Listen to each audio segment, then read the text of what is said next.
me forever on fire. ಈಗ ಯಾರೇ ಈಗ ಏನೋ ಈ ಫ್ರಿಡ್ಜಿಂದ ಏನೋ ಅಂತಂದರೆ ಈ ಮನೆ ಒಳಗಡೆಯಿಂದ ಸ್ಮೆಲ್ ಬರ್ತಾ ಇದೆ ರೀ, ಕೆಟ್ಟ ಸ್ಮೆಲ್ ಬರ್ತಾ ಇದೆ ಅಂತ ಹೇಳಿದಾಗ ಯಾರೋ ಬಂದಿರ್ತಾರೆ, ಡೋರ್ ಹೊಡೆದಿರ್ತಾರೆ, ಇದೇನು ಅಂತ ನೋಡಿದಾಗ ಫ್ರಿಡ್ಜಿಂದ ರಕ್ತ ಸುರಿತಿತ್ತು, ಕೆಟ್ಟ ವಾಸನೆ ಬರ್ತಿತ್ತು, ಜೊತೆಗೆ ಹುಳುಗಳು, ಮಾಂಸದಲ್ಲಿ ಹುಳುಗಳು ಬಂದುಬಿಟ್ಟಿದ್ವು ಅಂತೆಲ್ಲ ಹೇಳ್ತಾರಲ್ಲ. ಇಮ್ಮಿಡಿಯೇಟಾಗಿ ಏನು ಮಾಡ್ತಾರೆ, ಫ್ರಿಡ್ಜಿನ ಹ್ಯಾಂಡಲ್ಗೆ ಕೈ ಹಾಕ್ಬಿಡ್ತಾರೆ. ಫ್ರಿಡ್ಜ್ ಹ್ಯಾಂಡಲ್ಗೆ ಸಹಜವಾಗಿ ಅವ್ರೇನು ಗ್ಲೌಸ್ ಹಾಕೋಬೇಕು, ನಾವು ಇದೇನಂತ ನೋಡಬೇಕು ಅಂತ, ಇದೇನೋ ಮರ್ಡರ್ ಆಗಿದೆಯಾ ಅಂತ ಹಂಗೆ ಯೋಚನೆ ಮಾಡಲ್ಲ, ಏನಿದೆ ವಾಸನೆ ಅಂದ್ಬಿಟ್ಟು ಕೈ ಹಾಕ್ಬಿಡ್ತಾರೆ.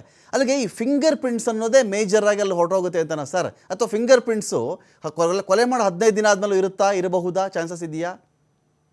ಬಟ್ ನಾವು ಹೇಗೆ ಮನೆ ಯಾವ ಜಾಗದಲ್ಲಿ ಅವ್ನು ಮುಟ್ಟಿದ, ಯಾವ ಟೈಮಲ್ಲಿ ಮುಟ್ಟಿದ್ದಾರೆ ಅನ್ನೋದು ಇಂಪಾರ್ಟೆಂಟ್. ಓಕೆ, ಅದು ಕೆಲವಷ್ಟು ಗ್ಲಾಸಸ್ಗಳ ಮೇಲೆ, ಏನು ಟೇಬಲ್ ಮೇಲೆ ಇರೋ ಗ್ಲಾಸಸ್ಗಳು, ಪಾರ್ಟಿಷನ್ ವಾಲ್ಗಳು, ಗ್ಲಾಸ್ಗಳು ತುಂಬಾ, ಅದು ಯಾವ್ದು ತುಂಬಾ ಚೆನ್ನಾಗಿರ್ಬೇಕು ಗ್ಲಾಸ್. ಅದು ರಫ್ ಸರ್ಫೇಸ್ ಅಲ್ಲಿ ಬರಲ್ಲ, ಬಹಳ ಕಷ್ಟ. ನಾವು ರಫ್ ಸರ್ಫೇಸ್ ಎಲ್ಲ ಲಿಫ್ಟ್ ಮಾಡಕ್ ಹೋಗಿ ಅದು ನಮಗೆ ಅಷ್ಟು ನಿಖರವಾಗಿ ಯಾವುದೇ ತರವಾದಂತ ಬರುದಿಲ್ಲ. ಸರ್ಫೇಸ್ ತುಂಬಾ ಅದು 100% ಕರೆಕ್ಟ್ ಇರ್ಬೇಕು. ಆ ತರದಿದ್ರೆ 1 ತಿಂಗಳಾದ್ರೂ ಇರುತ್ತೆ ಆ ಫಿಂಗರ್ ಪ್ರಿಂಟ್, 2 ತಿಂಗಳಾದ್ರೂ ಇರುತ್ತೆ. ಅದ್ರ ಮೇಲೆ ಡಸ್ಟ್ ಬಂದು ಕೂತ್ಕೊಳ್ಳು, ಅಕಸ್ಮಾತ್ ಡಸ್ಟ್ ಕಮ್ಮಿ ಇತ್ತು ಅಂತಂದ್ರೆ, ಒಂದ್ ವೇಳೆ ಅಕಸ್ಮಾತ್ AC ಇಲ್ಲ ಅದು ಅಂತಂದ್ರೆ, we can easily lift the finger print.